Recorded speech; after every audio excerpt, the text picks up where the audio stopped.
Bonjour. Je suis David Sassimelia, donc je travaille à Météo France. Je suis responsable au sein de cet établissement de la recherche sur le climat. Alors, la présentation sera à deux voix. Il y aura une Amélie Rageot, donc qui gère le projet, va prendre la suite pour vous décrire plus précisément la convention du ministère de la Transition écologique et solidaire sur les services climatiques. Alors le contexte, alors déjà le contexte principalement c'est vraiment se donner les moyens de répondre aux enjeux du changement climatique. Alors les enjeux c'est notamment sur la base de la connaissance élaborer des plans d'adaptation. Alors ça peut être des plans d'adaptation qui se font au niveau par exemple des entreprises, de divers acteurs, mais aussi au niveau des décideurs publics. Par exemple, vous avez entendu parler du plan national d'adaptation au changement climatique. La version 2 de ce plan va bientôt sortir. Et aussi, donc, il y a la préoccupation de rendre l'information qui peut paraître finalement, j'allais dire, déjà simple et accessible pour les chercheurs, mais vraiment faire en sorte que cette information soit vraiment disponible pour les acteurs concernés et soit clairement exposée. Alors on a le soutien du ministère de la Transition écologique et solidaire pour ça. Alors, c'est la suite d'un soutien parce que c'est une action de long terme. Alors déjà simplement par le fait que ce ministère, c'est la tutelle de plusieurs acteurs qui travaillent au niveau de l'environnement en général, mais du changement climatique. Donc par exemple Météo France ou le Bureau de recherche géologique et minière. Aussi une action qui, de long terme, c'est un soutien au portail DRIAS. C'est un portail qui a été inauguré en 2012 et qui regroupe des simulations climatiques qui sont validées, vérifiées et qui sont aussi corrigées. Donc, c'est-à-dire que ce ne sont pas des produits bruts qui sortent de ce que peut produire le service de recherche ou les services de recherche. C'est un portail national. Il y a une forte expertise derrière de la direction notamment de la climatologie des services climatiques de Météo France, mais aussi d'acteurs comme l'IPSL à Paris. Également, donc, à côté de DRIAS, il y a d'autres projets, on peut citer notamment le projet Extrémoscope, qui vise notamment à essayer de qualifier les extrêmes climatiques, enfin, ou en tout cas météorologiques, qu'on observe régulièrement.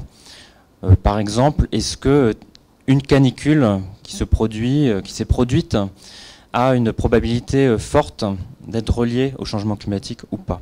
C'est vraiment à ce genre de questions qu'on essaye de répondre dans ce projet-là, de qualifier tout ça. Et donc, le projet dont on parle ici, la convention dont on parle ici, se situe vraiment dans la continuité de ces actions pour continuer à développer les services climatiques. Alors, les services climatiques, on aurait pu montrer la définition déjà. Alors, cette définition a été élaborée dans le cadre de travaux de l'ANVI, Alliance nationale de recherche pour l'environnement, donc qui regroupe les organismes de recherche publique qui travaillent sur l'environnement d'une manière générale, plus particulièrement sur le changement climatique. Alors, regroupe par exemple le CNRS, le CEA, le CNRS, le BRGM, l'INRA, l'IFREMER, enfin tous les acteurs auxquels on peut penser qui travaillent sur ces sujets-là. Donc la définition, c'est pas seulement par exemple des simulations climatiques ou c'est de l'expertise, ce sont des informations, des éléments qu'on peut fournir, donc qui permettent de comprendre, de qualifier le climat passé, mais aussi de fournir une idée de ce que pourrait être le climat futur, de fournir des éléments sur la vulnérabilité de tous les secteurs, tous les compartiments d'activité de la société, et en vue de trouver des solutions, définir des solutions qui vont être un prérequis pour l'action. Alors, le service climatique, donc les services climatiques ont plusieurs dimensions. Alors d'abord, il y a la dimension plutôt amont, donc ce que représente plutôt la recherche sur le climat par exemple, mais pas seulement directement sur le climat. Donc c'est comprendre le fonctionnement du système climatique notamment, informer, fournir le bon niveau d'information. Donc ça, un exemple, c'est ce que je citais, c'est ce portail où on peut trouver des simulations climatiques, qui est largement utilisé aujourd'hui. Simulations climatiques passées, futures, sur le territoire métropolitain, mais aussi sur les Outre-mer. proposer, alors aller un petit peu plus loin que ça encore, c'est-à-dire proposer des indicateurs sectoriels pour la décision. Alors à partir de simulations, mettons qu'on fournisse des simulations où vous avez la température sur des points de grille en différents lieux finalement. Vous avez des températures au jour le jour ou à fréquence plus élevée, mais ce n'est pas forcément assez finalement pour la décision.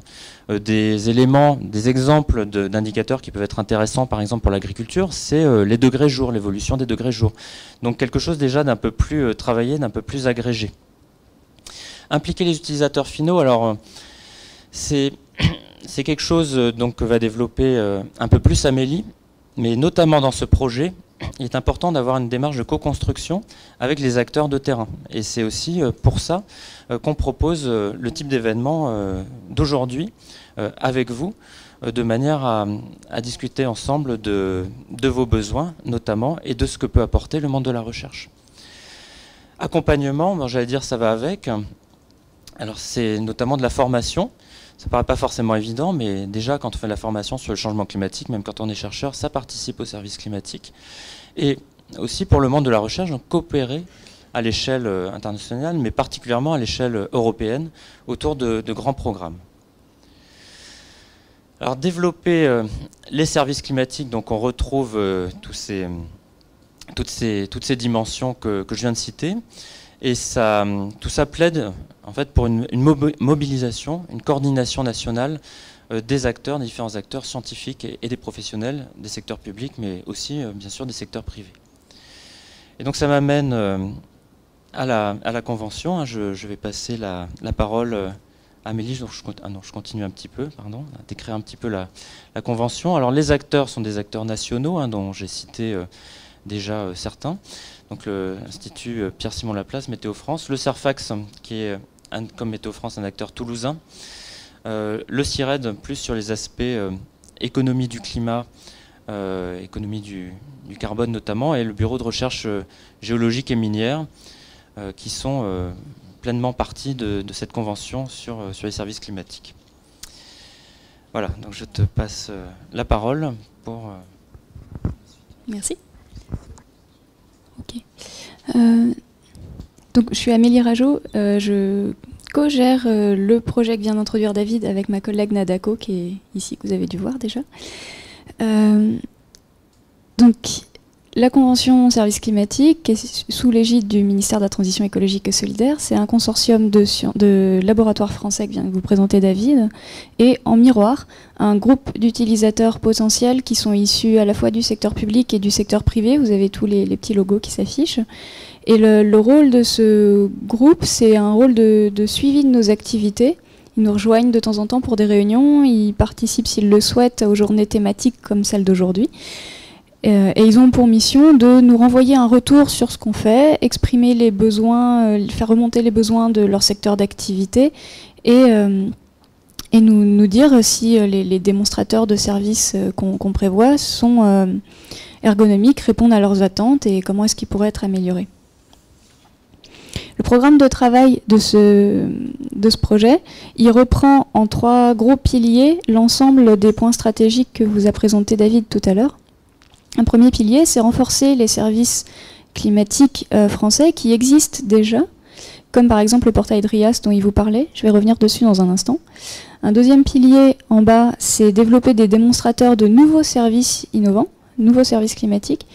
Et le troisième pilier intègre et permet de transmettre tout ce travail sous forme de formation et de communication via des séminaires notamment.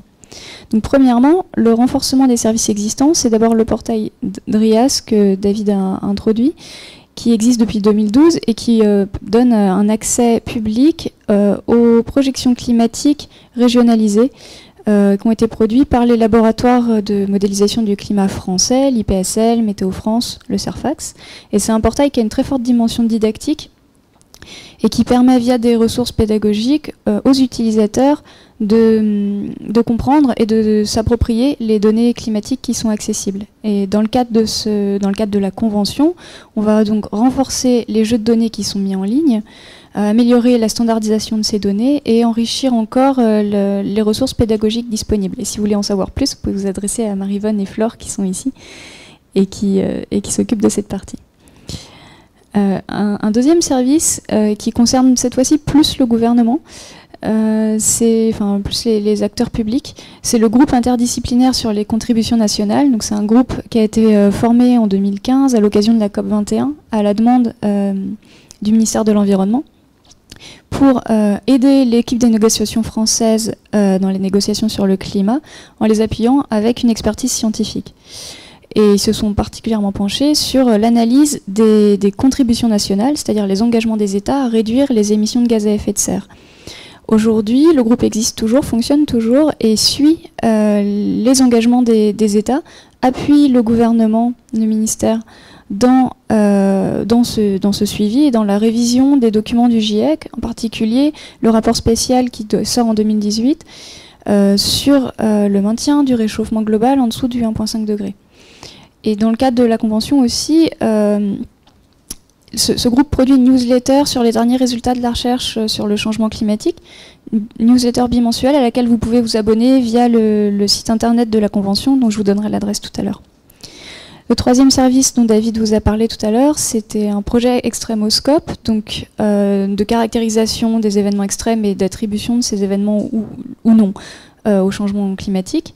C'est un service qu'on développe dans le cadre de la Convention, en développant de nouvelles méthodes, en étudiant de nouveaux cas d'études, de nouveaux événements extrêmes, et en produisant des fiches de synthèse vulgarisées qui synthétisent les résultats de ces travaux sur les cas d'études. Et vous pouvez accéder à ces fiches de synthèse toujours sur le site du projet.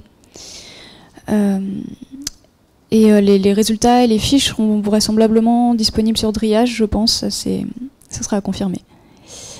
Alors le deuxième pilier, c'est les démonstrateurs de nouveaux services. Et premièrement, donc il y en a 5, on va les passer assez rapidement. Un premier service, c'est un service de climatique urbain pour les décideurs publics, c'est pour ça qu'on est là, enfin pas que public d'ailleurs. Du coup, je laisserai Valérie et Aude qui s'occupent de ce démonstrateur rentrer dans les détails tout à l'heure. Voilà.